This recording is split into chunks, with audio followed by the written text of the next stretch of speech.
Salam Bapak Ibu, saudara-saudari dalam Tuhan Yesus Kristus. Kita selalu diberkati Tuhan luar biasa.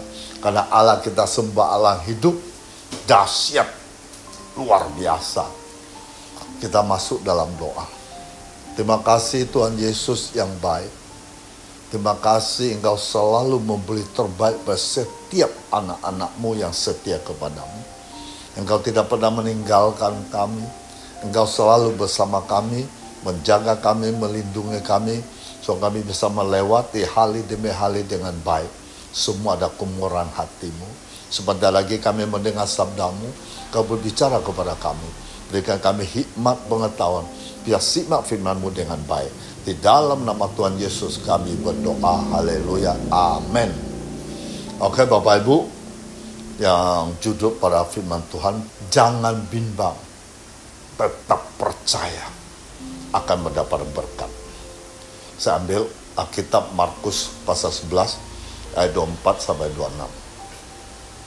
Karena itu aku berkata kepadamu, apa saja yang kamu minta dan doakan, percayalah bahwa kamu telah menerimanya, maka itu akan diberikan kepadamu. Dan jika kamu berdiri untuk berdoa, ampunilah dahulu sekiranya ada barang sesuatu dalam hatimu terhadap seseorang, supaya juga Bapakmu yang di surga mengampuni kesalahan-kesalahanmu. Tetapi jika kamu tidak mengampuni, maka Bapakmu di surga juga tidak akan mengampuni kesalahan-kesalahanmu. Nah, Bapak Ibu, saudara-saudari dalam Tuhan Yesus Kristus, menurut Markus pasal 11 ayat 24, Yesus berkata kepada kita, minta apa saja yang kita inginkan di dalam doa. Jika kita percaya bahwa kita telah menerimanya, maka apa yang kita minta itu akan menjadi milik kita. Saat kita berdoa, meminta sesuatu, percayalah bahwa Allah sedang memberikan apa yang kita minta. Maka hal itu akan terjadi. Jadi kita pengikut Kristus harus tetap percaya bahwa Tuhan menjawab doa kita. Kita akan menerima segala hal yang kita doakan yang berkenan kepada Tuhan. Tidak ada mustahil bagi Allah, namanya Tuhan Yesus Kristus. Yang kita perlukan adalah hidup taat kepadanya. Mengatakan, melakukan segala hal berkenan kepadanya, percaya tanpa bimbang sedikit pun kepada Tuhan dan janjinya, agar tidak ada menghalangi kuasanya terjadi atas kita. Yesus ingin para pengikutnya benar-benar beriman sewaktu berdoa. Yesus mau kita percaya bahwa Yesus mendengarkan doa kita, akan menjawab doa kita. Kalau seseorang berdoa tulus, sesuai dengan kehendak Allah, dia bisa yakin bahwa apa yang dia doakan pasti akan menjadi kenyataan. Nah, doanya itu bahkan seolah-olah seperti sudah dijawab. Nah, Yesus menunjukkan bahwa iman sangat diperlukan sewaktu berdoa. Yesus mengatakan bahwa orang yang berdoa selalu tidak ragu dalam hatinya, tapi beriman bahwa apa yang dia katakan itu akan terjadi. Seperti Markus pasal 11 ayat 23. Yesus berkata kepadamu, sesungguhnya barang siapa berkata kepada gunung ini, beranjaklah, tercampaklah ke dalam laut, asal tidak bimbang hatinya, tetapi percaya bahwa apa dikatakan itu akan terjadi, maka hal itu akan terjadi baginya. Nah, Bapak Ibu, saya kasih kesaksian kisah iman memindahkan gunung di Mesir. Gunung itu namanya Gunung Mokattam. Pindah 3 kilometer. Ada seorang pemimpin bernama Khalifah Fatimiyah, yang pertama memimpin bernama Al-Mu'iz. Khalifah ini sedang memperluas kekuasaannya dengan membangun sebuah kota baru di tanah Mesir. Khalifah ini juga senang mengundang agama-agama lain yang ada di Mesir untuk berdebat. Khalifah orang sangat adil, sangat menghargai ajaran agama-agama lain seperti Kristen dan Yahudi. Tapi ada orang yang tidak senang dengan kedatangan Khalifah, yaitu Ibnu Kilis. Sebelum Mesir jatuh ke tangan Khalifah, Ibnu Kilis menjadi menjabat saat itu adalah sebagai gubernur. Namun dengan datangnya khalifah menguasai Mesir, maka Ibnu Kilis pun mencoba menyelamatkan diri dan jabatannya dengan cara ikut membantu melancarkan, mensukseskan proses penguasaan Mesir ke tangan khalifah. Bahkan untuk melebur hati sang khalifah, Ibnu Kilis tidak segan-segan mengubah kepercayaan dari seorang pengikut Kristus menjadi seorang Muslim. Ibnu Kilis memberitahu kepada khalifah bahwa ada ayat di kitab orang Kristen, Perjanjian Baru, Injil Matius 17 ayat 20, yang berbunyi demikian. Dia berkata kepada mereka, karena kamu kurang percaya, sebab aku berkata kepadamu, sesungguhnya sekiranya kamu mempunyai iman sebesar biji sesawi saja, kamu dapat berkata kepada gunung ini, pindah dari tempat ini ke sana, maka gunung ini akan pindah, takkan ada mustahil bagimu. Jadi sang khalifah memanggil uskup patriark Ibrahim bin Sarah untuk meminta konfirmasi atas ayat tersebut. Patriark datang membenarkan adanya ayat tersebut seperti tertulis di dalam Injil Matius 17 ayat 20 pada Alkitab Perjanjian Baru. Lalu sang khalifah meminta kepada patriark untuk membuktikan kebenaran ajaran iman Kristen seperti apa yang tertulis dalam ayat tersebut.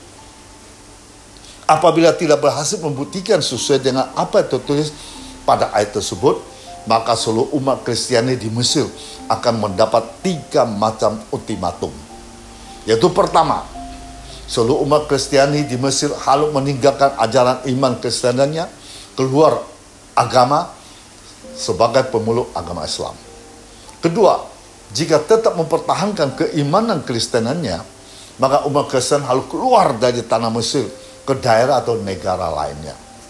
Ketiga, apabila pertama dan kedua tidak terpenuhi, maka umat Kristen akan langsung berhadapan dengan pedang.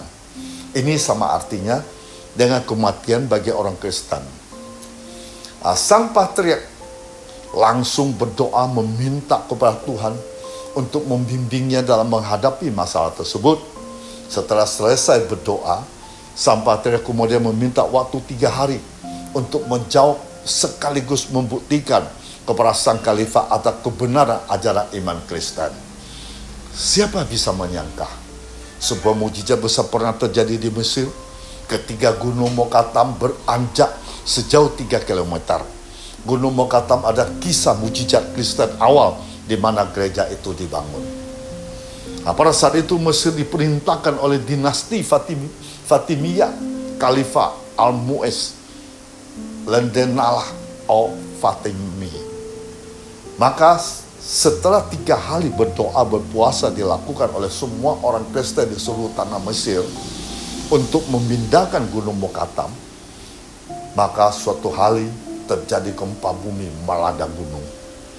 Setiap kali orang-orang berdiri untuk beribadah, gunung itu terdorong sehingga matahari akan terlihat dari bawahnya. Ketika orang-orang duduk, gunung terdorong ke bawah. Hal ini terulang sampai 3 kali.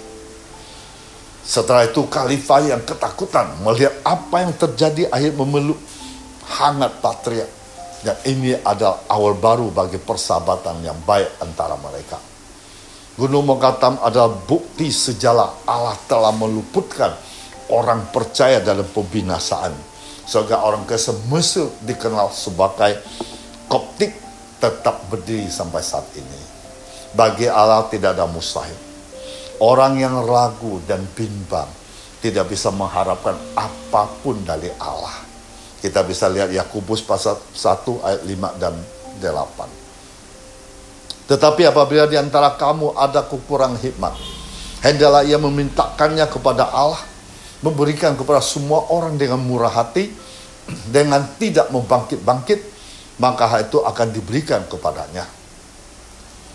Hendaklah ia memintanya dalam iman, sama sekali jangan bimbang. Sebab orang bimbang sama dengan gelombang laut yang diombang-ambingkan kian kemari oleh angin. Orang demikian jangan mengira bahwa ia akan menerima sesuatu dari Tuhan. Sebab orang berdua hati tidak akan tenang dalam hidupnya. Nah, Bapak Ibu saudara-saudari dalam Tuhan Yesus Kristus, dengan ayat ini kita melihat bahwa Tuhan Yesus mengajak kita memiliki iman kepada Tuhan.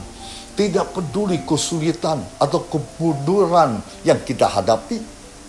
Selama kita berdoa dengan tulus mengandalkan Tuhan, Tuhan pasti akan memenuhi doa-doa kita sesuai dengan kehendaknya.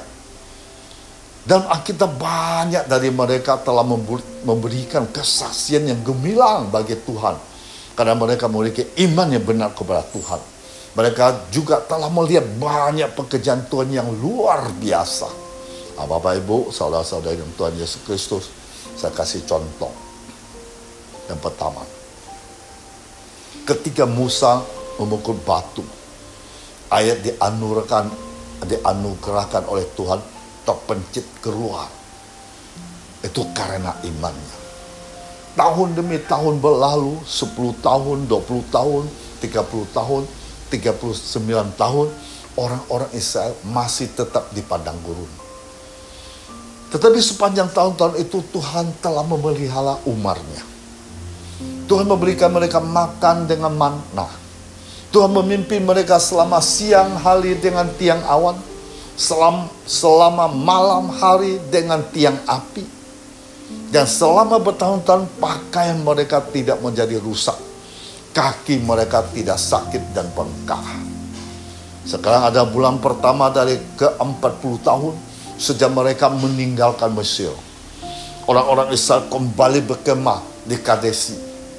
Ini tempat mereka berada ketika 12 pengintai diutus untuk mengintai negeri Kanaan hampir 40 tahun sebelumnya.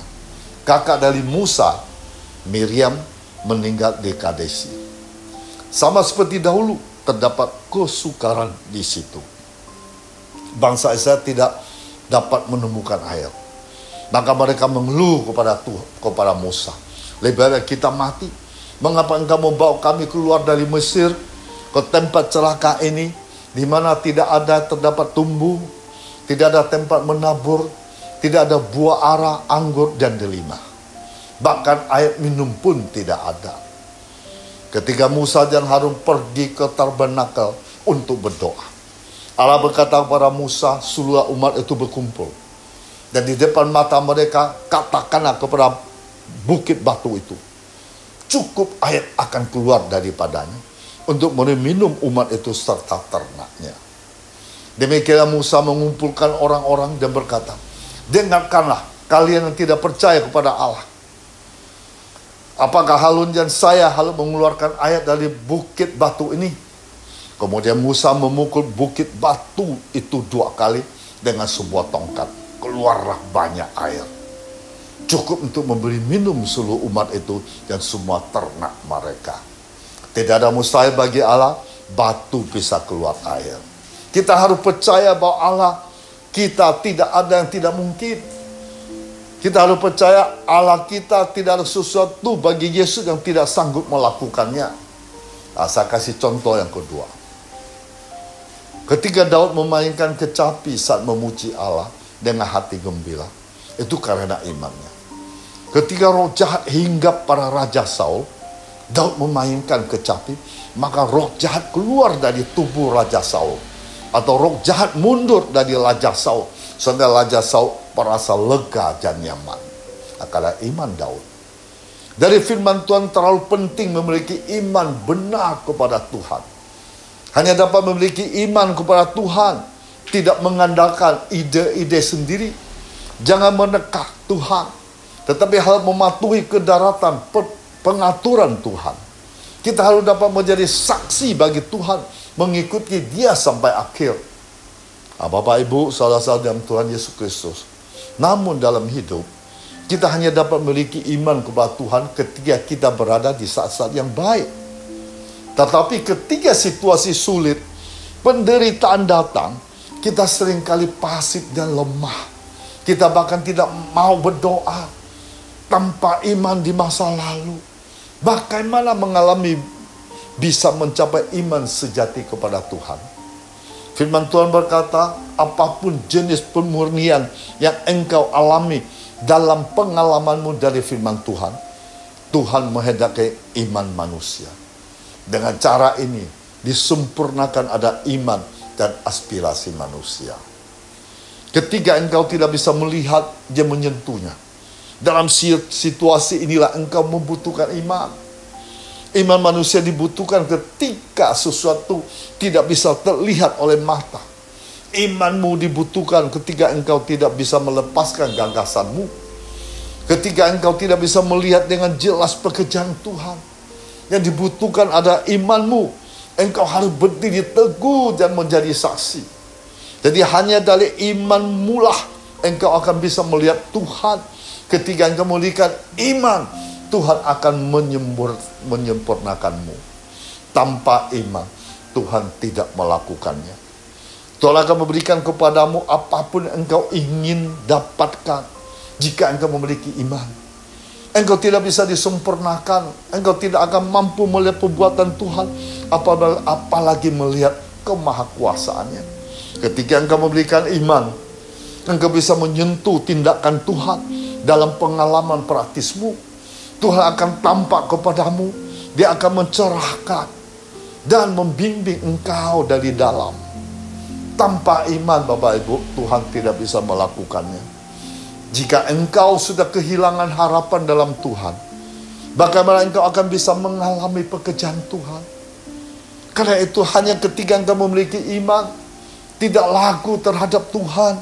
Hanya ketika engkau memberikan iman sejati dalam Dia, tidak peduli apa dilakukannya, Dia akan menerangi, mencerahkan pengalamanmu. Hanya dengan begitu engkau akan bisa melihat tindakannya. Semua ini diperoleh dari iman. Iman hanya diperoleh dari permunian. Iman tidak bisa berkembang tanpa permunian. Iman ini merujuk kepada apa, Bapak, Ibu, saudara-saudara dalam Tuhan Yesus Kristus? Iman adalah kepercayaan yang murni, hati yang murni harus dimiliki manusia. Ketika mereka tidak bisa melihat, menyentuh sesuatu. Ketika perjanjian Tuhan tidak sesuai dengan gagasan manusia. Ketika itu di luar jangkau manusia. Inilah iman yang kita maksud. Bapak, Ibu, saudara-saudara dalam Tuhan Yesus Kristus. Kita baca lagi tadi Markus 11 ayat 25. Jika kamu berdiri untuk berdoa, ampuni dahulu sekiranya ada barang sesuatu dalam hatimu terhadap seseorang. Sebab juga Bapakmu di surga mengampuni kesalahan-kesalahanmu. Dosa menjadi penghalang berkat Tuhan tercurah kepada kita. Itu sebabnya Allah menyuruh kita mengampuni kepada orang lain. Atau kesalahan kita berada orang lain. Agar kita mendapatkan pengampunan dosa dari Allah. Kita berkata dosa dapat menghalangi hubungan kita dengan Allah. Nah, kita lihat Mazmur pasal 66 ayat 18. Seandainya ada niat jahat dalam hatiku, tentulah Tuhan tidak mau mendengar. Masih ada kepahitan, kebencian, doa kita tidak didengar oleh Tuhan. Bahkan komunikasi dengan Allah juga dapat terhalang oleh keraguan dan hubungan bermasalah dengan orang lain. Nah, kita baca lagi Yakobus pasal 1 ayat 6 sampai 8. Hendaklah ia memintanya dalam iman, sama sekali jangan bimbang. Sebab orang bimbang sama dengan gelombang laut, diombang-ambingkan kian kemari oleh angin. Orang demikian jangan mengira bahwa ia akan menerima sesuatu dari Tuhan. Sebab orang yang berdua hati tidak akan tenang dalam hidupnya. Nah, kita baca satu lagi, 1 Petrus pasal 3 ayat 7. Demikian juga kamu, hai suami, hiduplah bijaksana dengan istrimu, sebab kaum yang lebih lemah. Hormatilah mereka sebagai teman pewaris dari kasih karunia, yaitu kehidupan, supaya doamu jangan terhalang.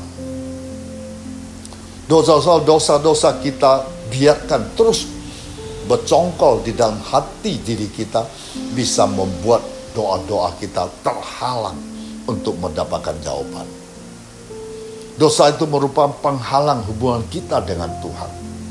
Perlakuan suami terhadap istri tidak bijaksana pun bisa menghalangi kita menjadi orang-orang yang merdeka secara iman. Selain itu, ada satu lagi penghambat doa-doa kita didengar Tuhan, yaitu ketika kita masih menyimpan dendam, belum bisa memberikan pengampunan terhadap seseorang yang pernah melukai perasaan kita atau merugikan hidup kita. Banyak orang lupa betapa eratnya hubungan antara iman dan pengampunan. Yesus pernah mengajarkan mengenai hubungan ini ketika memberi nasihat tentang doa.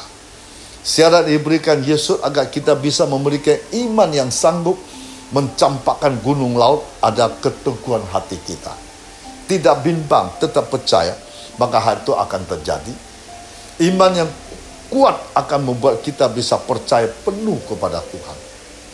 Nah, dengan ayat ke-26, tetapi jika kamu tidak mengampuni, maka Bapakmu di surga juga tidak mengampuni kesalahan-kesalahanmu.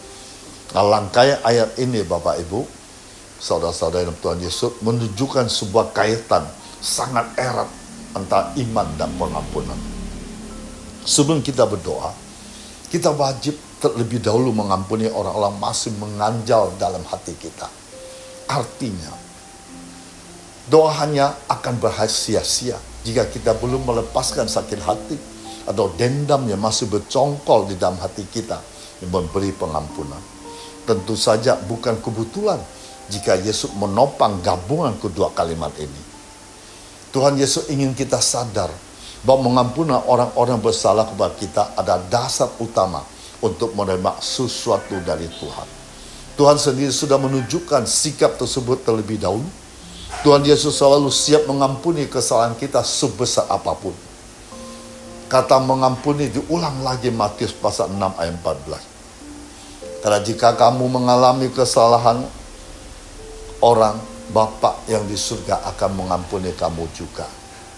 Nah, jangan berharap doa kita didengar jika kita masih menyimpan sakit hati, dendam terhadap orang lain.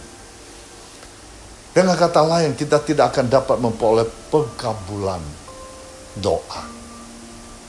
Tuhan selalu memberi kesempatan bagi kita untuk bertobat. Tuhan memberikan pengampunan tidak terbatas. Sudah seharusnya kita pun berlaku sama terhadap sesama kita. Menyimpan dendam tidak akan membawa manfaat selain menimbul berbagai penyakit, membuat kita tidak bisa melangkah maju. Selain itu terus mendendam, tidak mau mengampuni pun akan membuat doa-doa kita terhalang. Memperleguh iman kita sehingga tidak bisa tumbuh, bahkan menghilangkan kesempatan kita menerima pengampunan dari Tuhan. Nah, contoh ketiga, ketika Ayub kehilangan ternaknya, memenuhi pegunungan, segala kekayaan tak terkira jumlahnya. Tubuhnya dipenuhi dengan bara yang busuk, namun iman Ayub tidak goyah. Nah, kunci Ayub diberkati luar biasa. Pertama, kunci pertama ada Ayub tetap konsisten memuliakan Tuhan di tengah kelimpahan atau kebangkrutan atau penderitaan yang sangat berat. Seperti sapi keledai sedang makan lumput, tiba-tiba orang sebab menyerang merampasnya.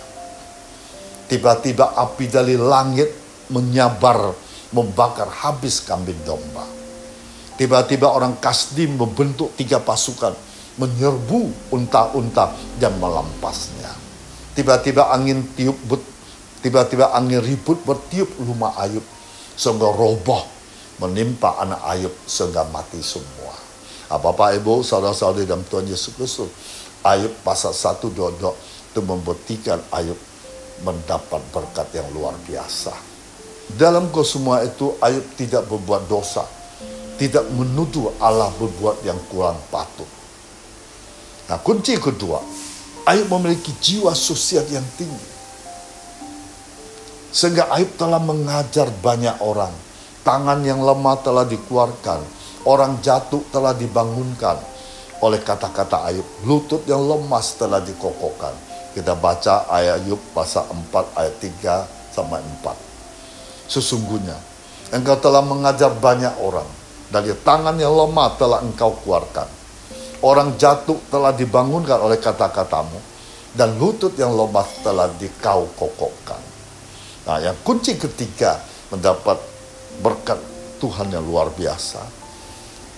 Ayub melepaskan pengampunan terhadap sahabat-sahabatnya. Kita baca Ayub pasal 42 ayat 10. Lalu Tuhan memulihkan keadaan Ayub setelah ia minta doa untuk sahabat-sahabatnya, dan Tuhan memberikan kepada Ayub 2 kali lipat dari segala kepunyaan dahulu. Jadi pengampunan mendapat berkat. Bapak Ibu, saudara-saudara yang Tuhan Yesus Kristus, saya mengakhiri dengan firman Tuhan. Saya kasih satu ilustrasi. Tolong perhatikan baik-baik. Besi polos. Besi polos bisa buatkan kursi. Besi polos bisa jadikan pisau. Besi polos bisa dibuatkan jadi langkah mobil. Besi yang dibuat jadi pisau berharga antara 50 sampai 100 ribu. Besi yang dibuatkan jadi kursi berharga 200 sampai 500 ribu. Besi yang dibuatkan jadi langkah mobil bisa berharga puluhan juta rupiah. Semua adalah besi yang sama. Tapi mengapa hasilnya akhirnya bisa berbeda? Karena semua tergantung dari tepaannya ataupun bentukannya. Semakin panas tepaannya, semakin lama waktu prosesnya, semakin sulit prosesnya, akan semakin berharga hasilnya. Semakin keras kita diproses, semakin lama kita dibentuk oleh Tuhan, semakin rumit kita ditepak oleh Tuhan, maka kita menjadi penduduk semakin berharga bagi Tuhan. Ini suatu hal yang luar biasa, Bapak Ibu. Besinya sama, tapi prosesnya berbeda. Kalau kita sampai hari ini masih menghadapi masalah, belum ada jalan keluarnya, bersyukurlah melalui masalah ini. Tuhan pasti punya rencana untuk kita membawa kebaikan bagi kita. Karena melalui masalah ini kita sedang mengalami bentukan demi bentukan, proses demi proses. Ingat dalam proses. Dalam proses tidak akan membinasakan kita. Dalam proses hanya mau membunuh iman keraguan kita, iman ketidakpercayaan kita. Sehingga kalau kita terus bangkit di dalam Tuhan, kita akan melihat kemuliaan Tuhan dinyatakan karena Tuhan tidak tinggal diam. Percayalah, Tuhan itu setia. Dia tidak pernah meninggalkan kita. Di tengah proses pembentukan itu, kita tetap diperhatikan Tuhan. Yang Tuhan mau ada kita tetap setia di tengah proses itu. Walaupun kadang-kala kenyamanan kita diambil dari kita, sehingga hidup kita tidak ada nyamannya sama sekali selama dalam proses itu, tetapi bersabar, bersuka cita dalam Tuhan. Karena itu memurnikan imanmu, agar kita bisa menjadi mempelai Kristus. Lewat masalah-masalah kita hadapi, membawa kita lebih intim, lebih dekat dengan Tuhan yang ajaib. Tuhan Yesus memberkati kita semua. Kita masuk dalam doa. Bapa, terima kasih. Lewat firman-Mu membuat kami kuat. Lewat firman-Mu kami semakin percaya. Semakin mengetahui keberadaan, semakin mengetahui Engkau hebat, Engkau luar biasa. Tidak ada Allah seperti Engkau. Ketika kami bisa mengampuni orang lain, ketika kami bisa melepaskan kepahitan kami, Engkau membawa sesuatu yang indah dalam hidup kami. Engkau akan memberkati kami jika kami berdoa dengan sungguh-sungguh, jika kami percaya dengan sungguh-sungguh, tidak meragukan kuasa, maka apapun yang kami minta pasti terjadi dalam diri kami. Apa yang kami minta pasti menjadi milik kami. Terima kasih Tuhan, lewat firman-Mu hari ini kami praktekkan hidup kami hari lepas hari. Karena apa yang keluar mulut Allah tidak pernah kembali dengan sia-sia. Terima kasih Tuhan, firman-Mu. Tuhan, hamba tetap ingin Tuhan mengeluarkan tangan-Mu yang berkasa. Engkau tahu hari-hari ini banyak orang hidupnya tidak menentu. Iman juga semakin membuat mereka lemah karena menghadapi masalah persoalan dalam dunia ini. Hamba percaya saat ini, bagi setiap orang mengandalkan kepadamu, percaya kuasamu, dia akan mengalami mujizat yang terjadi dalam dirinya. Yang sakit akan disembuhkan, yang lemah akan dikuatkan, yang bermasalah ada jalan keluar. Tuhan akan memberkati engkau, usaha pekerjaanmu, keluar kamu yang bahagia, masa depan yang penuh cemerlang. Di dalam nama Tuhan Yesus, haleluya, amin.